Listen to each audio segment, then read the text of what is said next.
আসসালামু আলাইকুম, সবাইকে স্বাগত জানাচ্ছি আমাদের আজকের নতুন ভিডিওতে। আজকে আমি এসেছি একদম ভিন্ন ধর্মী এক জায়গায়, ডগরতলি বিল। পল্লী বিদ্যুতের পাশে প্রকৃতির এই সৌন্দর্য আপনাদের সাথে শেয়ার করার জন্য আমি নিয়ে যাচ্ছি আমার আজকের ভ্রমণে। চলুন শুরু করি।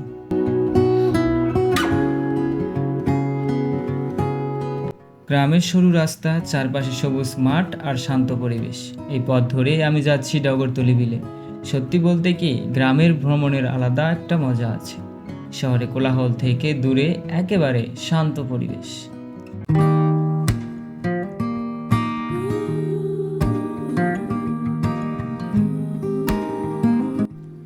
এখানে এসে মনে হয় যেন প্রকৃতি আপনাকে নতুন করে স্বাগত জানাচ্ছে। চারদিকে শুধু পানি, নীল আকাশ। অনেকে নৌকায় ঘুরতে আসে, আবার স্থানীয় মানুষজন মাছ ধরছে। সত্যিই অপরূপ একটা দৃশ্য। ডগরতলি বিল শুধু ভ্রমণের জায়গা না, এখানকার মানুষের জীবনের অংশ। তারা মাছ ধরে, নৌকায় যাতায়াত করে, গ্রামের সরল মানুষগুলোর সাথে কথা বলে একদম আপন মনে হয়ে যায়। এখানকার সৌন্দর্য আরও ফুটিয়ে তুলেছে এখানকার এই ভাসমান দোকানটা। এখানে চিপস, পানি জাতীয় অনেক কিছুই পাওয়া যায়। কোল্ড ড্রিঙ্কস, খাবার পানি, অনেক কিছুই পাবেন এখানে।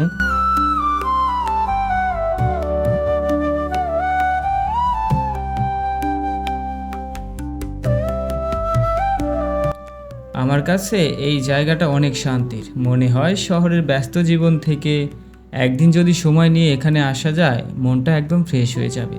প্রকৃতির সাথে এমন সময় কাটানো সত্যিই অন্যরকম।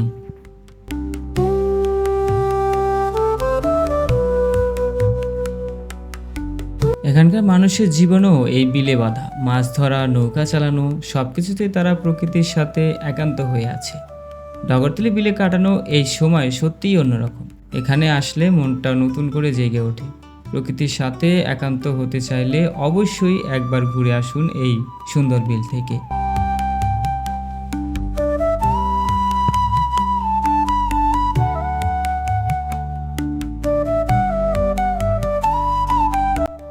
আজকের ডগরতলি বিল ভ্রমণ আপনাদের কেমন লাগলো সেটা অবশ্যই কমেন্টে জানাবেন। যদি ভিডিও ভালো লাগে, লাইক, কমেন্ট, শেয়ার এবং আমাদের চ্যানেল সাবস্ক্রাইব করতে ভুলবেন না। আর ফেসবুক থেকে দেখে থাকলে অবশ্যই আমাদের পেজটি ফলো করবেন। দেখা হবে পরের ব্লগে। ততক্ষণ পর্যন্ত ভালো থাকুন, সুস্থ থাকুন। আল্লাহ হাফেজ।